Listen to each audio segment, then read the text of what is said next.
Hi வணக்கம், welcome to happy taste buds. இன்னைக்கு நாம பார்க்க போறது ஒரு மிக்ஸ்டு ரைஸ் ரெசிபி தான். புளியோதரை வாங்க எப்படி செய்யலாம்னு பார்க்கலாம். இதுக்கு ஒரு பவுடர் ஃபர்ஸ்ட் நம்ம ரெடி பண்ணிக்க போறோம்.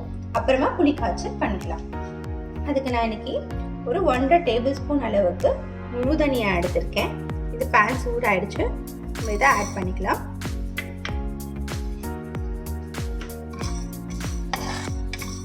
இந்த தனியால இருக்க மாய்ஸ்சர் ஃபுல்லா போகிற அளவுக்கு நம்ம இதை வறுத்துப்போம்.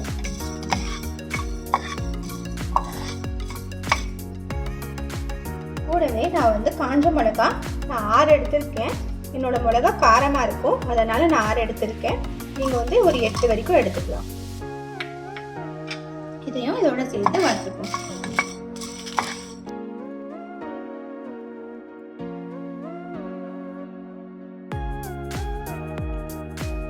செவந்துருச்சு, நல்ல ஒரு தனியா அந்த மிளகாவோட அரோமா நல்லா வருது.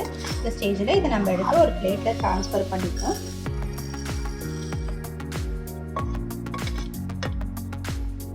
அதே பேன்ல நான் 1.5 டீஸ்பூன் 1 டேபிள் ஸ்பூன் அளவுக்கு கடலைப்பருப்பு எடுத்துருக்கேன்.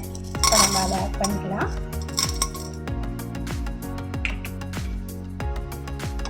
இது நல்லா லேசாக செவந்து வர அளவுக்கு நம்ம இதை வறுத்துக்கலாம்.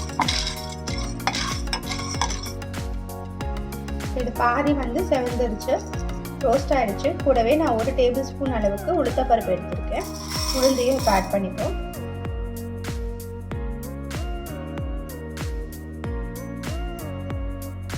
நல்லா செவந்துருச்சு,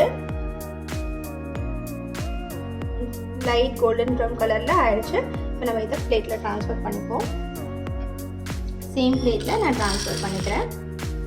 இது கூட நான் ஒரு 1 டீஸ்பூன் அளவுக்கு மிளகு, இவ்வளோ நேரம் நான் சொன்னது எல்லாமே டேபிள் ஸ்பூன், இது டீஸ்பூன்.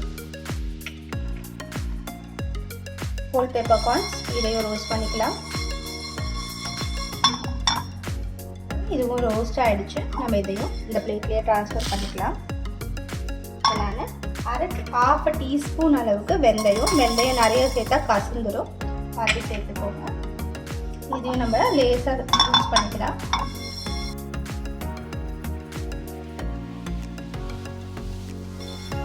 செவந்துருச்சு.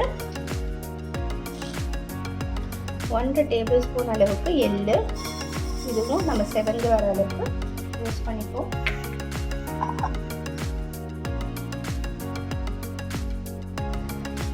இப்போ எள்ளும் பார்த்தீங்கன்னா நல்லா செவந்து வெடிச்சு வந்துருச்சு. இதையும் நம்ம பிளேட்ல ட்ரான்ஸ்ஃபர் பண்ணிக்கலாம்.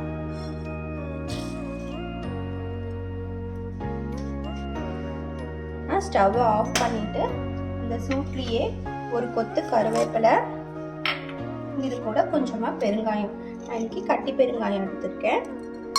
இதையும் நம்ம வறுத்துப்போம். பார்த்தீங்கன்னா இந்த சூட்லேயே கருவேப்பிலையும் பெருங்காயமும் நல்லா பொரிஞ்சிருச்சு. நம்ம இதையும் இந்த பிளேட்ல ட்ரான்ஸ்ஃபர் பண்ணிப்போம். இது ஆறட்டும். ஆறின உடனே ஒரு ட்ரையான ஒரு மிக்சர் கிரைண்டரில் இது எல்லாத்தையுமே சேர்த்து நல்லா பவுடராக நம்ம பவுடர் பண்ணிக்கலாம். நான் சாதம் நல்லா உதிரியாக வெடிச்சு வச்சுருக்கேன். இப்போ இது கொஞ்சம் நல்லாவே சூடு இருக்குது. ஸோ சூடு இருக்கும்போதே நான் பச்சை கருவேப்பிலை இதில் போட்டிருக்கேன். ஸோ இதோட அரோமா நல்லாயிருக்கும் நம்ம பச்சை கருவேப்பிலை சேர்க்கும்போது. ஸோ நான் அதுவும் சேர்த்துட்டு இந்த சூட்லேயே கொஞ்சமாக நல்லெண்ணெய் நான் 1 டீஸ்பூன் அளவுக்கு சேர்த்துக்கிறேன். ஸோ தட் இதோட டேஸ்ட் நல்லா என்ஹான்ஸ் பண்ணி கொடுக்கும். நம்ம சாதம் சூடாக இருக்கும்போதே சேர்த்துக்கிட்டோன்னா சேர்த்துட்டு நம்ம லேசாக மிக்ஸ் பண்ணி விட்டுப்போம்.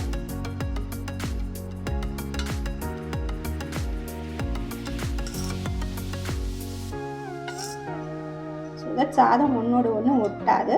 சாதம் எனக்கு வார்மாக தான் இருக்குது. ஸோ நான் இந்த ஸ்டேஜில் நல்லெண்ணெயும் கருவேப்பிலையும் சேர்த்துக்கிறேன். ஆறட்டும். இப்போ நம்ம புளி காய்ச்சல் செய்ய ஆரம்பிச்சிடலாம். நான் ஒரு கடாய் வச்சுட்டு அதில் 5 டேபிள் ஸ்பூன் அளவுக்கு நல்லெண்ணெய் சேர்த்துருக்கேன். இப்போ அது ஓரளவுக்கு சூடாயிடுச்சு. நான் தாளிக்கிறதுக்கு 1 டீஸ்பூன் அளவுக்கு கடலைப்பருப்பும் உளுத்தம்பருப்பும் இதை சேர்த்துக்கலாம்.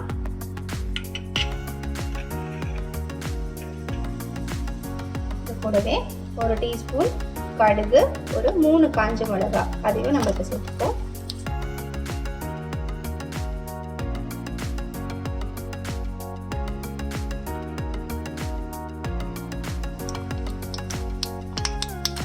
கடுகு பொரிய ஆரம்பிச்சிருச்சு. நான் வறுத்த வேர்க்கடலை தோலை மட்டும் எடுத்து வச்சிருக்கேன் ஒரு சின்ன கப்பில். இது நம்ம இஷ்டம்தான், நமக்கு எவ்வளோ வேணுமோ சேர்த்துக்கலாம். கூடவே கொஞ்சமாக ஒரு 10 முந்திரி போல சேர்த்துருக்கேன். முந்திரியும் ஆப்ஷனல் தான், சேர்த்தோன்னா டேஸ்ட் நல்லாயிருக்கும். நடுவில் அது கிடைக்கும் போது சூப்பராக இருக்கும். இது கூடவே கொஞ்சமாக பெருங்காயம், இதையும் நம்ம சேர்த்துப்போம்.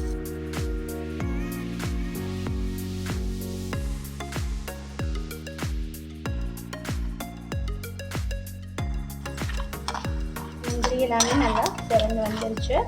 இப்போ ஒரு கொத்து கருவேப்பிலை சேர்த்துக்கலாம்.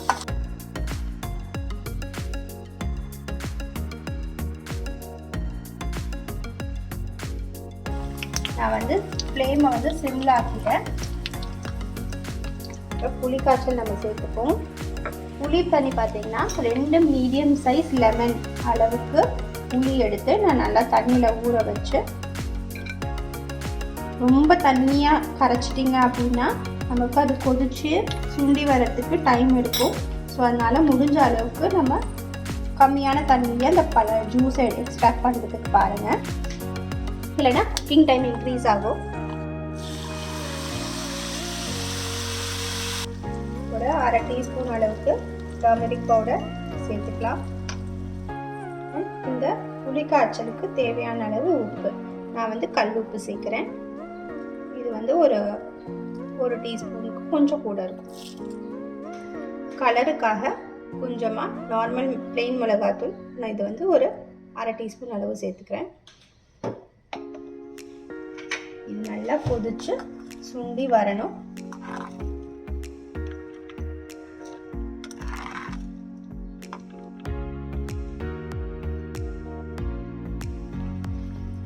புளிக்காய்ச்சல் இப்போ நல்லா கொதிக்க ஆரம்பிச்சிருச்சு.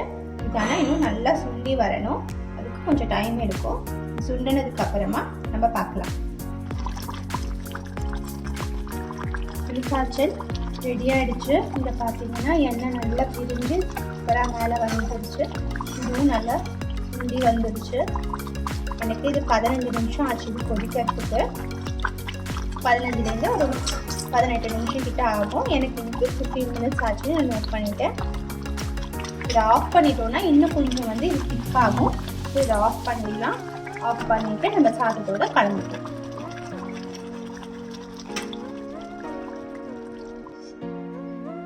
புளி காய்ச்சல் பார்த்தீங்கன்னா நல்லா ஆறிடுச்சு. பாருங்கள், ஃபஸ்ட்டு இருந்ததை விட எவ்வளோ திக்காக இருக்குது.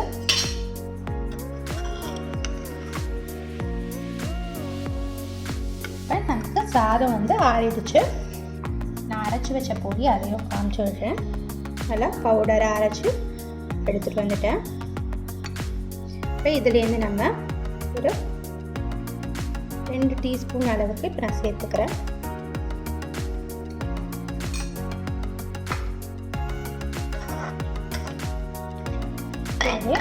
நம்ம புளிக்காய்ச்சல் ஆட் பண்ணிக்கலாம். நான் தேவையான அளவு ஆட் பண்ணிக்கிறேன். பார்த்துட்டு நம்ம வேணும்னா கூட ஆட் பண்ணிக்கலாம். மீதி இருந்துச்சுன்னா இது எவ்வளோ நாள் வேணாலும் ஃப்ரிட்ஜில் வச்சோன்னா ஸ்டோர் பண்ணிக்கலாம். வெளியில் வச்சிங்கன்னா கண்டிப்பாக ஒரு வாரத்துக்கு கெட்டு போகாது. நம்ம போடுற எண்ணெயோட அளவை பொறுத்து தான்.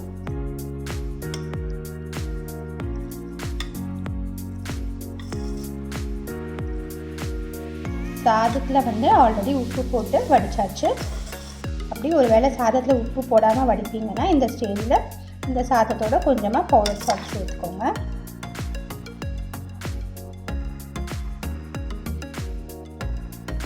நல்லா அடிவெறிக்கும் நல்லா மிக்ஸ் ஆயாச்சு.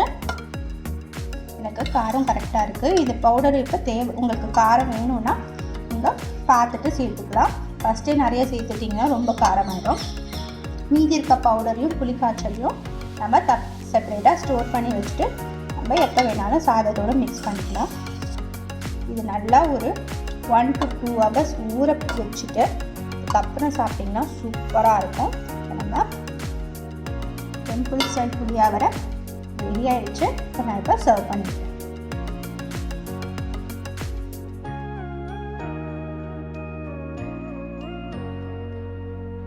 நான் இன்னைக்கு மசால் வடையோடு சர்வ் பண்ணியிருக்கேன்.